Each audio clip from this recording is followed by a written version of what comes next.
Împreună cu prietenii noștri vom vedea Ho Chi Minh. Ho Chi Minh City nu te întâmpină. Sună banal, dar locul ăsta... Toată lumea e îmbrăcată frumos aici, toată lumea zâmbește. Asta-i! Iată, bă, au venit rușii aici. Care domnul aici clătite? Asta 100% e mătase. Cine a suferit ești cu toată? Nu mai am poftă de vorbă. Spuneți voi, dragilor, că ați gustat? Cum vi se pare? Ajungem acum la statuia lui Ho Chi Minh. Într-o casă modestă, pe piloni, nici de cum într-un palat.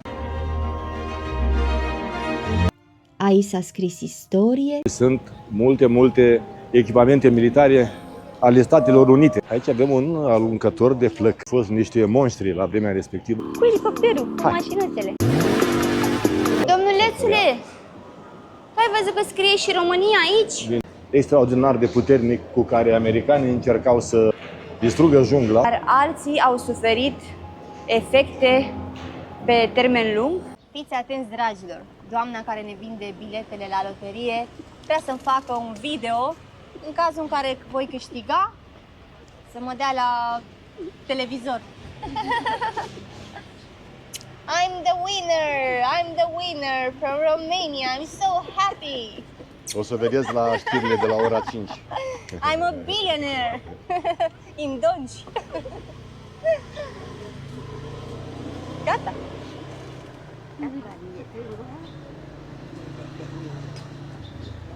Costică, lasă că-ți dau și ție, dragule. Îți dau și ție să-ți treacă Nu mai fi supărarea.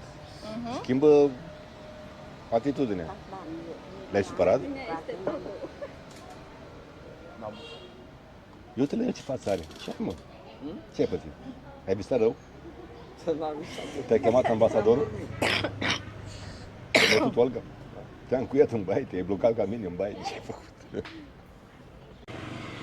Dragilor, ne pornim de aici de la cafeluță, ne-am încărcat bateriile, fiindcă urmează o zi plină.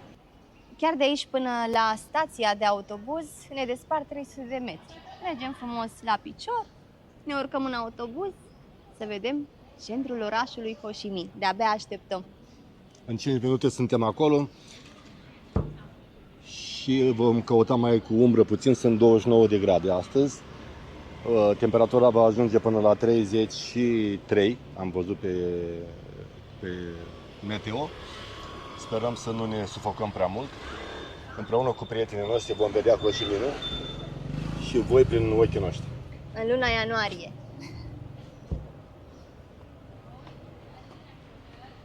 După cum vedeți dumneavoastră, sunt foarte multe cafenele de-a lungul străzilor. La fiecare colț de bloc există câte o cafenea sau un restaurant.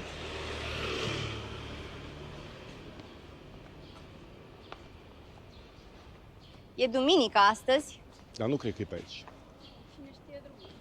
Ia să vedem noi, Costică, că tu ești ghidul nostru către autobuz, dragule.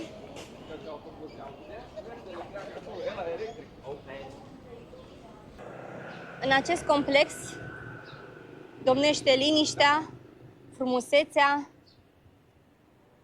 Priviți ce clădiri frumoase, impunătoare. E curățenie peste tot, multă vegetație. Balcoanele sunt îmbrăcate cu floricele. E o plăcere să trăiești aici. Ia uite-l pe Costică și a găsit un loc de relaxare. Hai, dragule, că avem treabă. A, vrea să facă o fotografie de Instagram. Hai că stai bine acolo.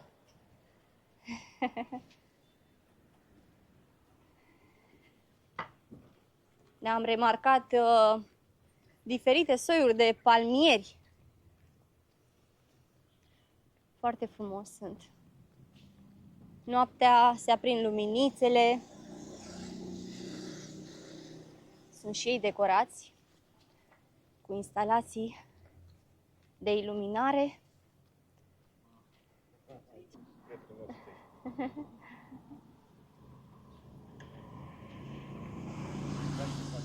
Și cam așa se prezintă un trotuar aici, în complexul acesta. Uitați cât de spațios este. Așa se numește complexul, Vinhomes Grand Park. Un astfel de autobuz așteptăm și noi, absolut electric. Băieții ăștia de aici, chiar dacă, după cum am mai zis, este o țară condusă de Partidul Comunist, au primit mulți investitori și au dezvoltat frumos țara, inclusiv pe infrastructură, pe clădiri. Au investit mult. Bravo lor, arată foarte bine. Cel puțin aici, în cartierul în care suntem. Vedem acum și în centrul Ho Chi Minhului Cum stau lucrurile. Da.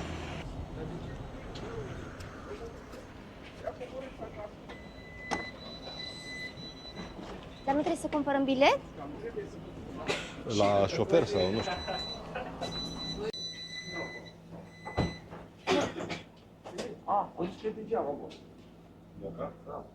Ia uzi, domnul șofer a zis că e gratuit transportul de aici.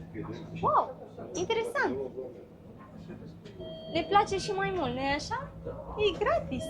Mergem în centrul orașului fără să plătim niciun leuț. Și chiar acum urmează să ieșim din complexul acesta frumos.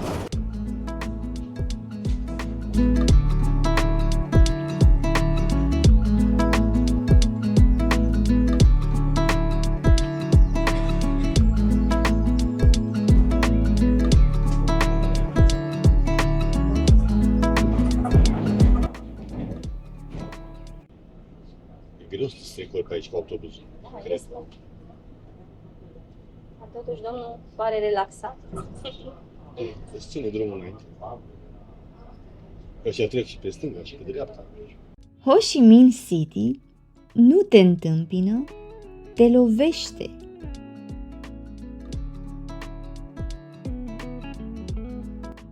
Cu zgomot, O nebunie! cu mișcare,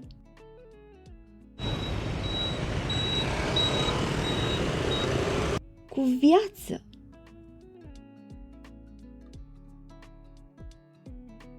Un oraș unde fiecare drum are o poveste și fiecare claxon pare să spună: aici prezentul nu așteaptă pe nimeni.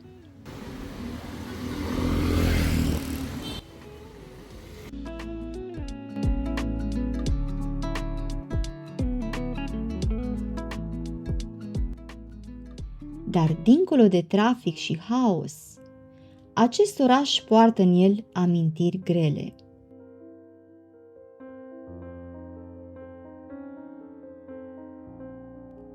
Unele frumoase, altele dureroase. Situat în sudul Vietnamului, acoperă o suprafață totală de aproximativ 2095 de kilometri pătrați.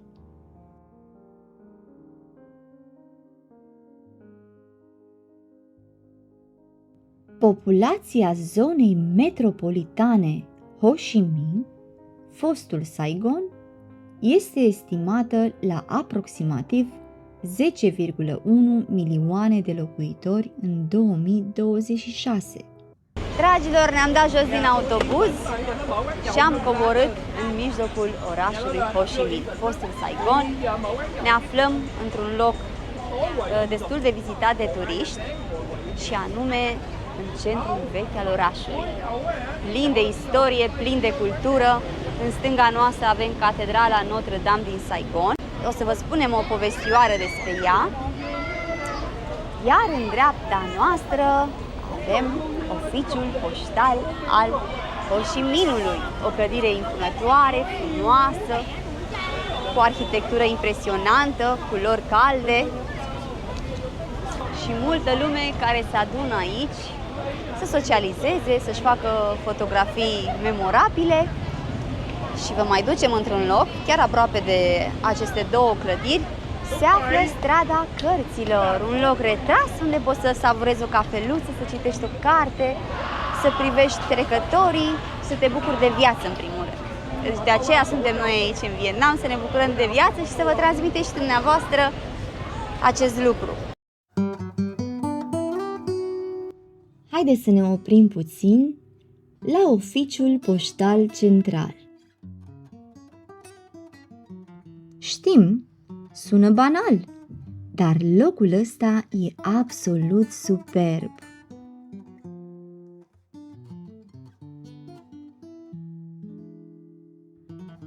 A fost construit pe vremea colonizării franceze și arată mai mult ca o gară veche din Europa decât ca un oficiu poștal.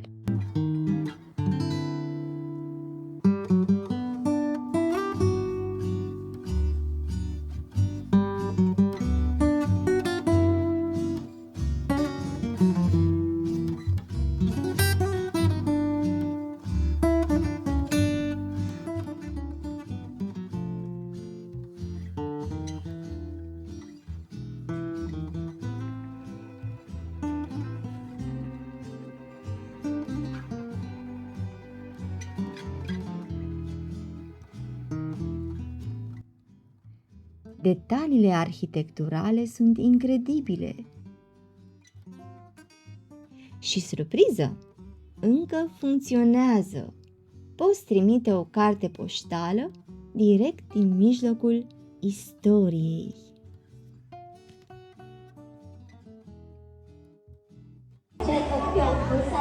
Toată lumea e îmbrăcată frumos aici, toată lumea zâmbește. Ia uitați-le pe doamne cât de elegante sunt. Elegante, slăbuțe, frumoase, vesele. Tot ce vrei să vezi la o femeie, nu-i așa?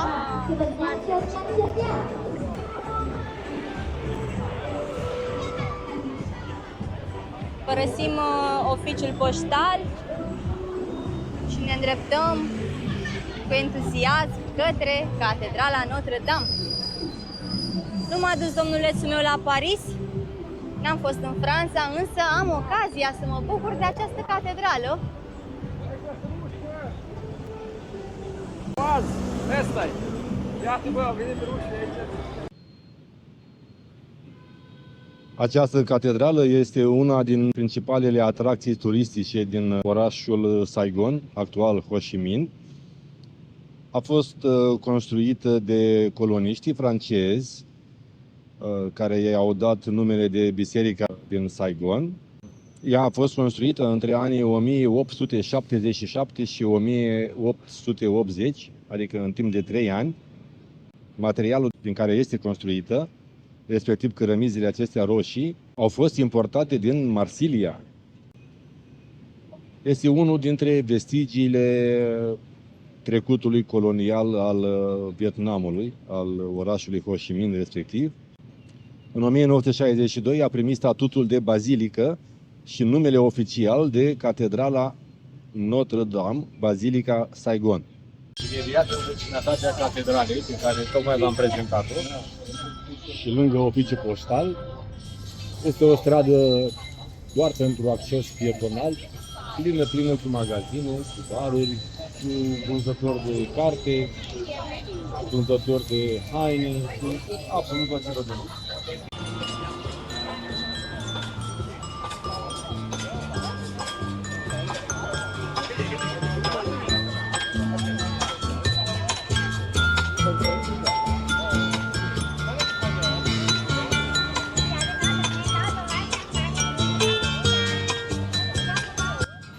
Ce ai găsit, Mesiu, acolo? Mi-am regăsit o carte veche cu benzi desenate, aventurile lui Tintin. Dacă își amintește cineva de Tintin, benzi desenați, pe care le citeam când eram nemititor.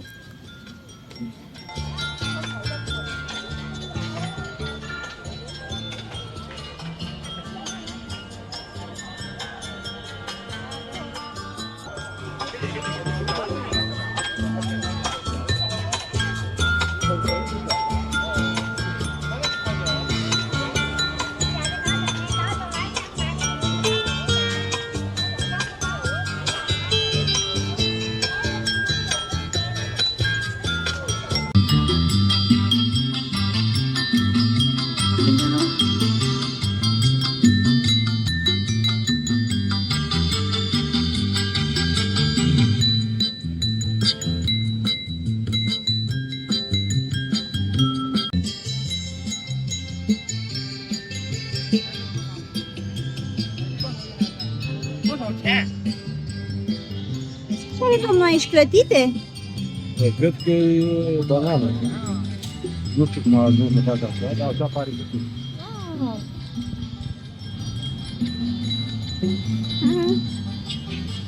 Miroase frumos. poate zici, banana? Banana. Dragilor, nouă ni s-a făcut foame și ne-am ales un loc renumit de aici, din centrul Ho Chi Minhului, și anume Ben Thanh Market, la o distanță de 1 kilometru față de catedrala lângă care suntem. Acolo, pe lângă alte magazine, sunt și restaurante cu produse tradiționale vietnameze. Iar Locația este renumită pentru artizanat, suveniruri, îmbrăcăminte și alte bunuri și restaurante cu specific local. Acolo-i de noi. oamenii aici, cred că și duminica și îmbracă portul tradițional.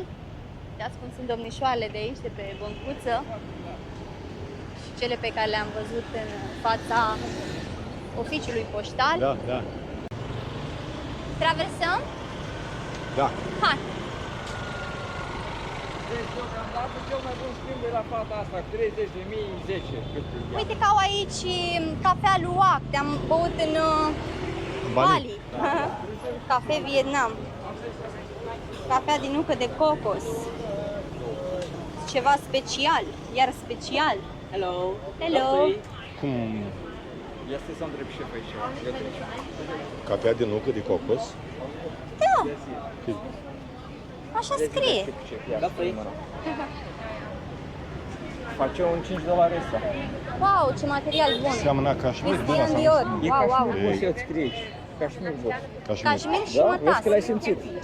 Intrăm în piață, o luăm prin mijloc și priviți aici ce floricele frumoase ne întâmpină.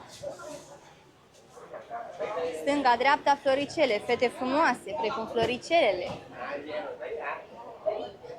Ce frumos s-au îmbrăcat ele. Foarte interesant. Ai văzut ce frumoase sunt? Sunt precum niște păpușele. Ei, și miroase a Prada. Ia uitați ce miros de Prada vine. Și Gucci. Hai să vedem cât costă. How much? How much? Ia să vedem.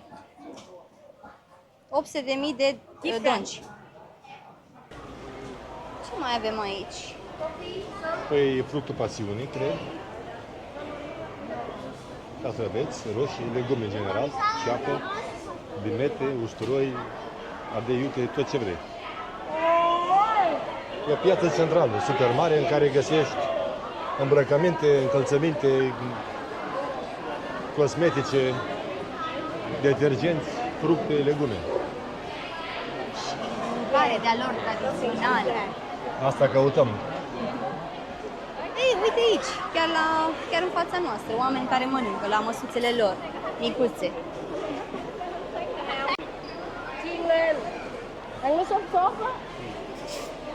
Ia să vedem cât costă fructele aici. Merele 200 și 220 de donci kilogramul. Din America, Oh, portocale 140. Alte mere mai ieftine 120.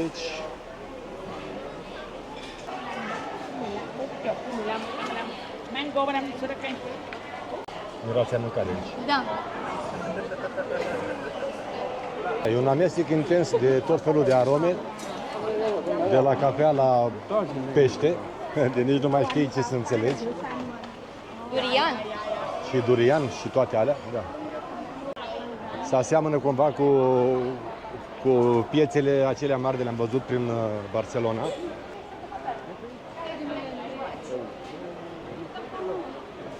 Wow, inclusiv bijuterii și ceasuri găsim aici.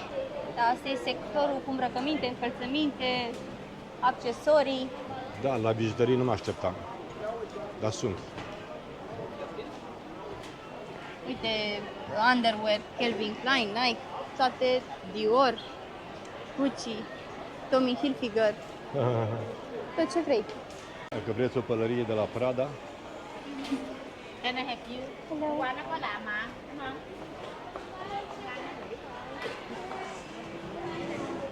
Uite aici mătase.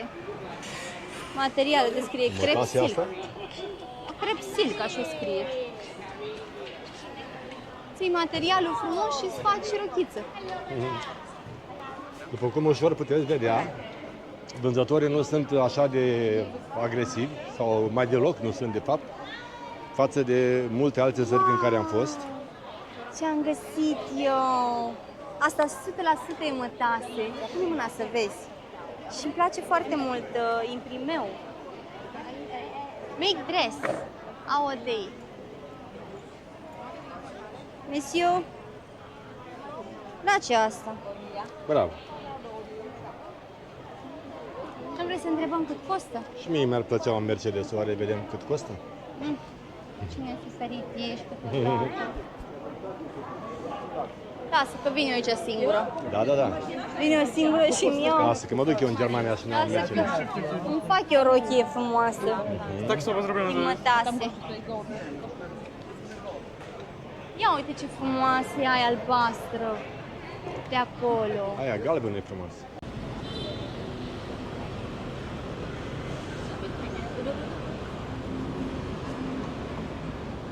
Nu mai am poftă de vorbă. Mi-a trecut. Cu ce credeți că ne hrănim noi acum după amiază aici în Vietnam, în mijlocul orașului Ho Chi Minh? Bineînțeles, ne-am luat și noi câte un sandwich de-al lor renumit. Se numește banh mi. Au și au mai multe feluri de carne, însă noi am ales de vită. Și ia spuneți voi, dragilor, că ați gustat, cum vi se pare? Cum se pare orguță? E bun sau? E bun, e bun. Da? Are și legume, Foarte bun. carne de vită, super. E foarte crocantă, foarte proaspătă bagheta asta, probabil tuzească, da. Ok, și după ce îl mâncăm ne hidratăm, ne răcorim și ne bucurăm de acest fresh de căpșuni.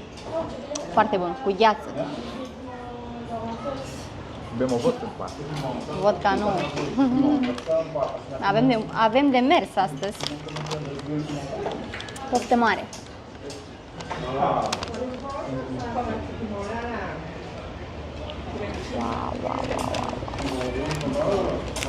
Wow.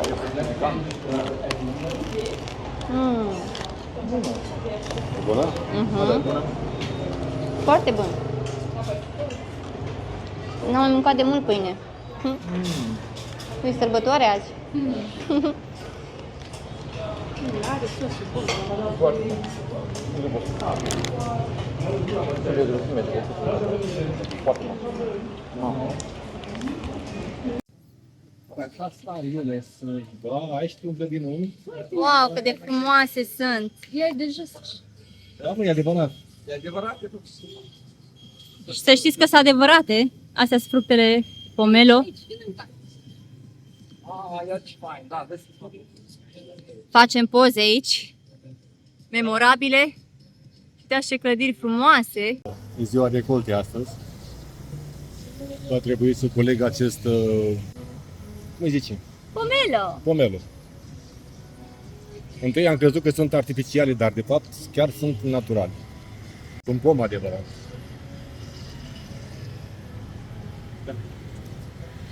El micuț, dar are multe fructe. Are foarte mult.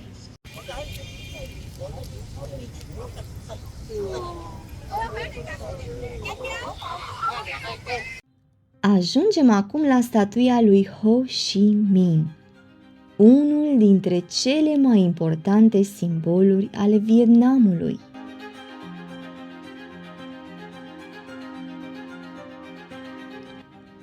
Piața e mereu plină de localnici și turiști, mai ales seara.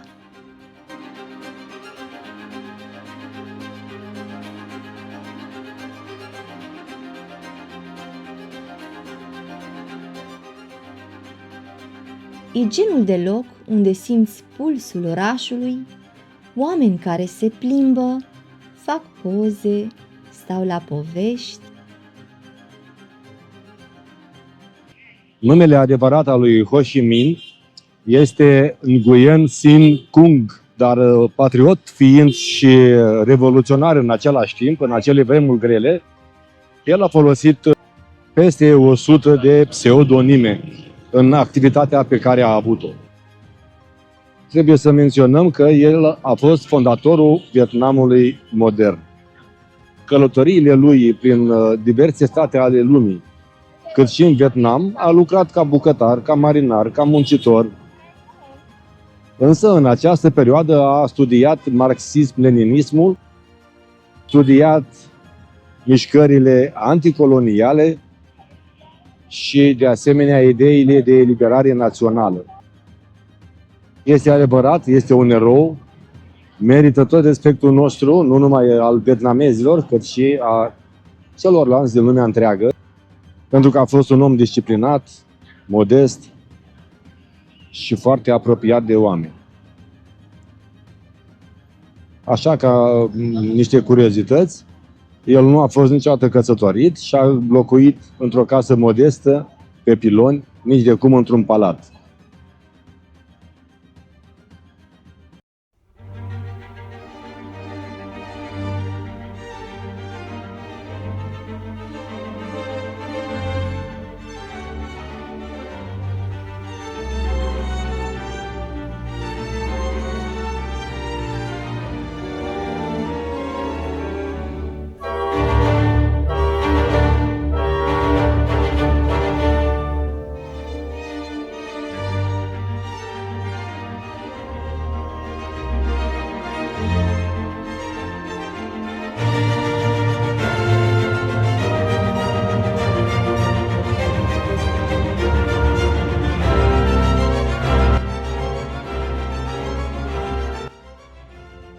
Unul dintre cele mai impresionante locuri din oraș este Palatul Independenței. Aici s-a scris istorie pentru că în anul 1975 tancurile au intrat chiar pe aceste porți, marcând sfârșitul războiului din Vietnam.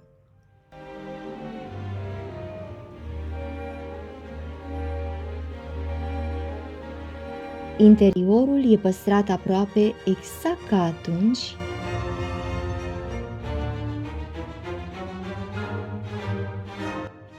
săli de ședință, buncăre subterane, totul pare înghețat în timp.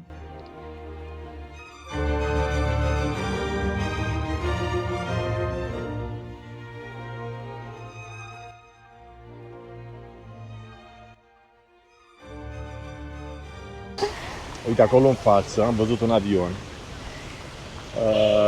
Mergem către el, că nu cred că îl prinde. Mergem! Gata, l-am văzut și eu! Și când ne-am învârtit noi pe ei să găsim avionul. La intrarea în curtea muzeului, pe care ați văzut-o adineauri, sunt expuse 2 tancuri care au aparținut armatei vietnameze. Vietcongului mai precis, așa cred. Unul este de producție chinezească, iar al doilea este de producție rusească. Acesta, modelul 843, a fost aduse ca ajutor din partea URSS-ului la vremea aceea, Uniunea Sovietică, iar celălalt, adică acesta, care se numește, sau are indicativul 390, este de producție chineză, tot așa adus pentru ajutorul vietnamezilor în timpul războiului. Aceste tancuri sunt similare cu cele care au spart poarta Palatului în 1975, an în care s-a declarat unificarea Vietnamului.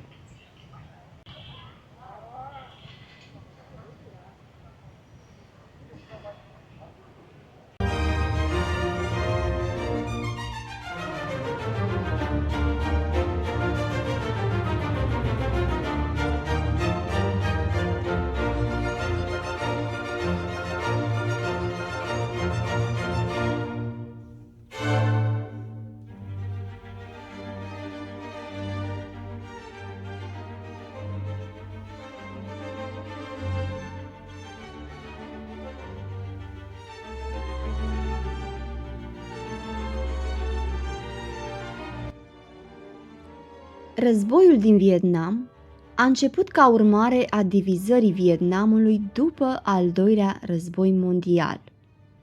După ce Franța a fost învinsă în 1954, Vietnamul a fost împărțit temporar în două: Vietnamul de Nord, comunist, condus de Ho Chi Minh, și Vietnamul de Sud, anticomunist, susținut de Statele Unite ale Americii.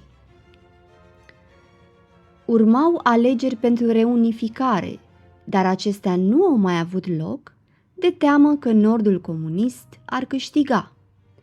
În timp, Nordul a început să sprijine gherilele comuniste din Sud, Viet Cong, iar conflictele armate au escaladat. Statele Unite s-au implicat tot mai mult pentru a opri răspândirea comunismului, iar astfel conflictul local s-a transformat într-un război major între 1955-1975.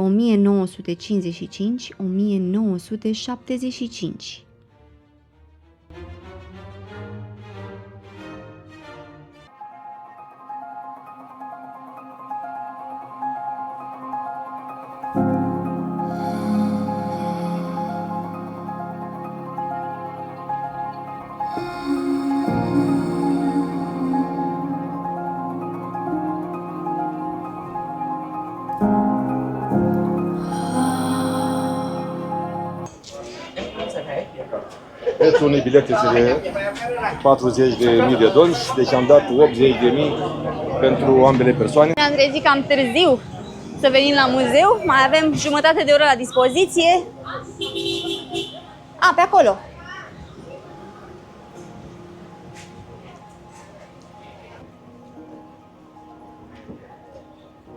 Aoleu, sărăcuțul om.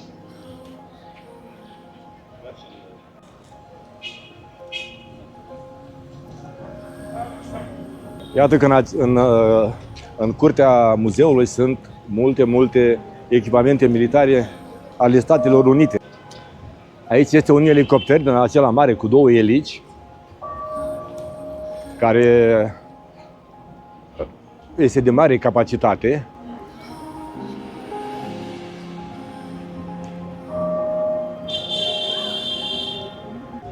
Mă uitam să văd dacă are urme de gloanțe sau de ceva, dar n-am găsit deocamdată. Mai sunt pe aici pe acolo, dar cred că sunt șuruburi lipsi. Da. Aici era locul pilotului, care îl manevra. Și copilotului. Întâlnim acum un tank de al americanilor, tot așa folosit în războiul din Vietnam și rămas aici la încheierea războiului. Vedeți că scrie și pe el US.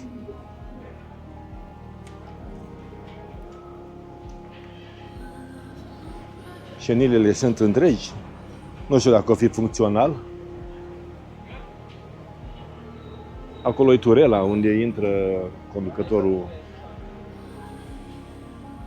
tancului. Aici avem încă un tank M41. Deci ăsta este M41. Iar celălalt, mergem imediat să vedem ce model era. Nu ca știu eu ce deosebire e între ele, dar poate aflăm ulterior.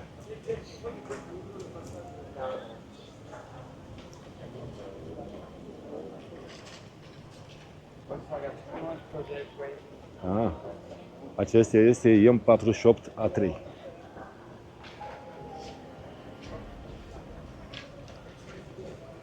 Mi se pare mie sau e puțin mai mare? Nu, cred că mi se pare.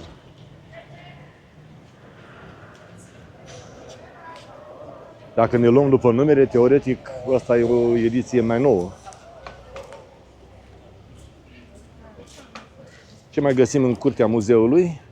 Bulldozer de 40 de tone.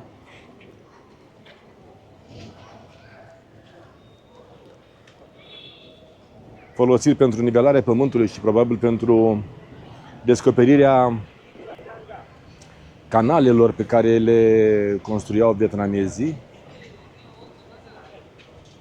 Aparține tot armatei US.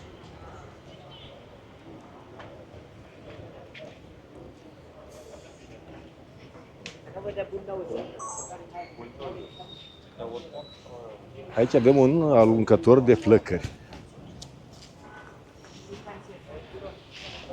Wow!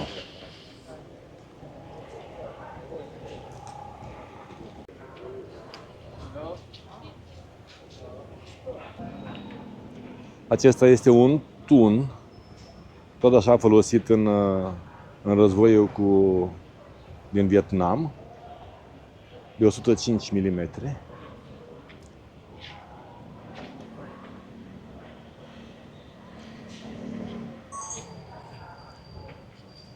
Aici este unul mai mare, are 155 de mm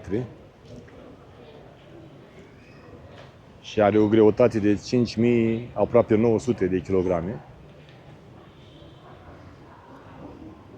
Acei 155 de mm, de fapt, înseamnă diametrul țevii pe interior. Cu acesta de 155 se trag proiectile mult mai mari decât se trag cu celălalt de 105. Iar aici avem un tank și diametrul țevii pe interior este de 175. Greutatea lui este de 28.000 de kilograme, 28 de tone. Vezi câtă țeavă are tankul ăsta? Wow!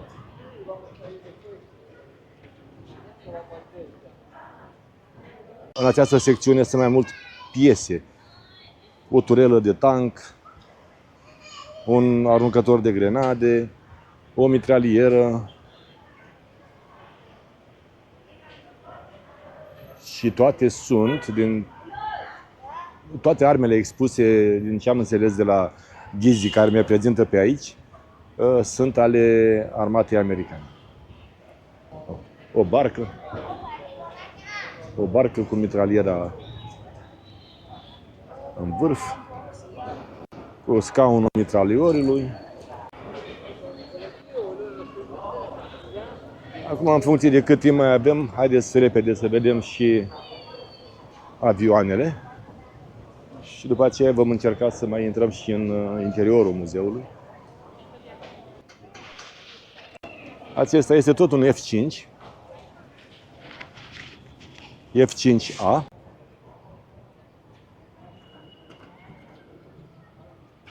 Aceste avioane au fost niște monștri la vremea respectivă. Erau vârful de lance al armatei americane. Au frânt multe vieți aici în Vietnam. Probabil că tot cu ele au aruncat cu napalm, tot cu ele au aruncat cu agentul Orange, acel insecticid foarte puternic care a distrus vieți, nu numai atunci, ci și pentru mult timp de atunci în continuare. Acesta este un avion mai micuț, A-37. Are doar 6 tone.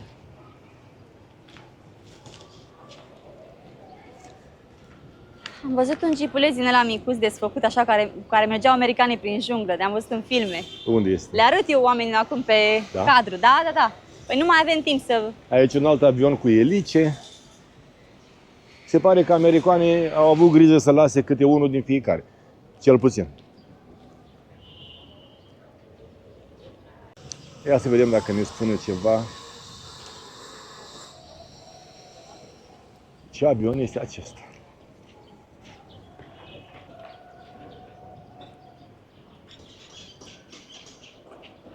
Este avionul A1 Sky Rider.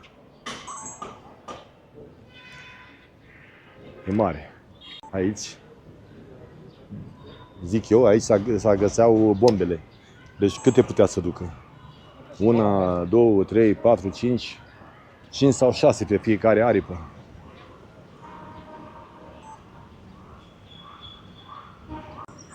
Aici e un elicopter, tot al armatei americane, rămas pe aici și el. UH-1H, îi spune. Poate zbura maximum 370 de kilometri. În acțiune 1 oră și 45. Tehnologia de la acea vreme. Aici era locul de unde mitraliorul împrăștia plumbi peste tot.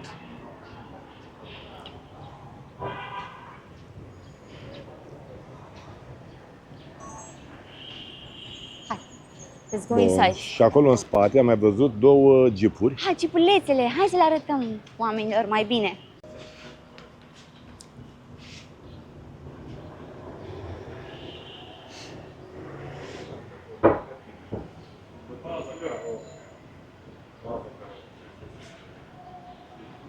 Acesta are antena aici sus, deci în momentul în care iese afară, antena se ridică și poate capta foarte multe unde ca să poată comunica cu cei de la bază sau cu alții ca ei. Acesta din dreapta pare puțin mai vechiuț, o ediție mai veche. Iar aici spune așa, cel din stânga, cred. Cel din stânga e mai vechi. Este Jeep M151-A2 din 1967. Celălalt este Jeep CG-3B din 1971. Hai să vedem ce am mai găsit pe aici. Ia zi, Mihaela, am mai găsit ceva pe aici? Dragule, hai să mai facem avem? fotografii. Ia. Hai să facem fotografii. Cu elicopterul, cu Hai. mașinuțele. Hai.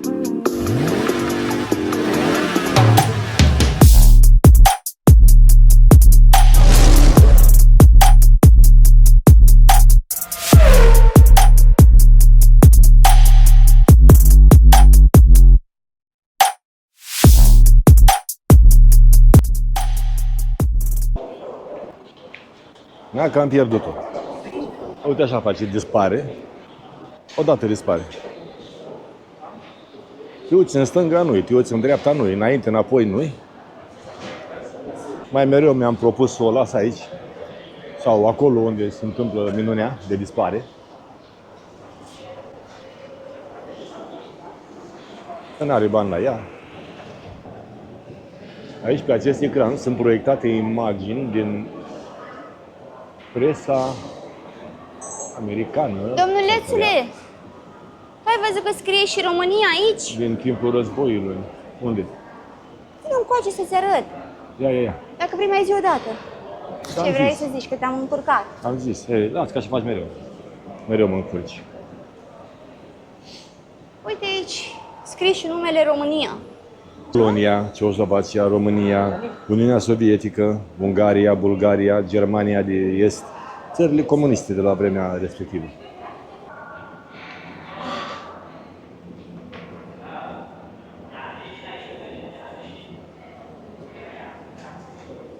Wow, uite camera aia de-am văzut-o eu pe Google, a agentului Portocaliu. Hai să le spunem oamenilor despre ce e vorba. Agentul portocaliu era un insecticid extraordinar de puternic cu care americanii încercau să distrugă jungla pentru a nu le mai da ocazia vietnamezilor să se ascundă prin ea. A aruncat cu substanța asta din avioane între 1961-1971, 10 ani. Le-a stricat culturile, i-a afectat pe oameni în mod direct, unii dintre ei au murit, iar alții au suferit efecte pe termen lung, s-au îmbolnăvit, au făcut cancer, boli de piele, boli ale organelor. S-au le-a născut cu malformații. Da, le-a afectat sistemul nervos.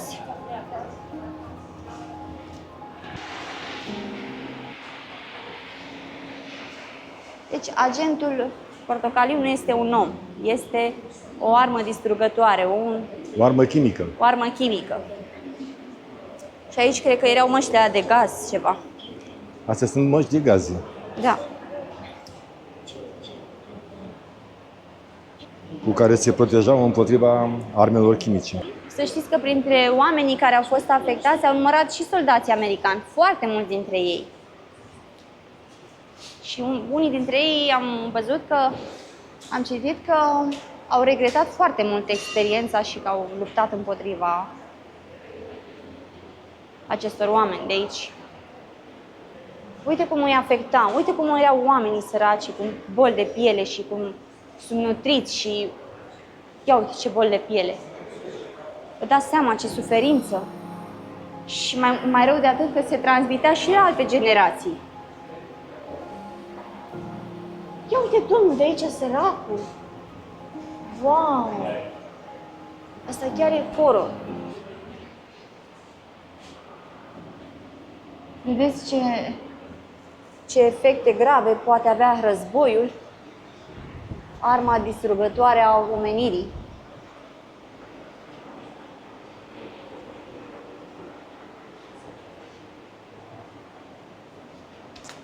Este chiar înfricoșător când te uiți și nu mai stai să te mai gândești. Prin câte au trecut oamenii aceștia,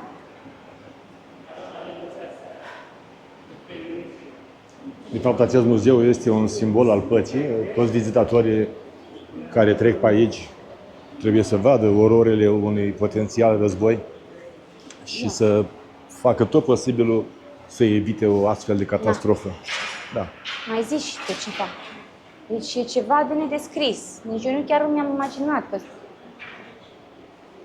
o asemenea substanță toxică poate să producă malformațiile astea. În acest muzeu, încă o dată vă spunem asta, vietnamezii fac absolut tot ce pot pentru a arăta ce înseamnă războiul. Și îndeamnă la pace pe toți vizitatorii săi. Trebuie să facem un efort comun să nu mai avem asemenea surprize.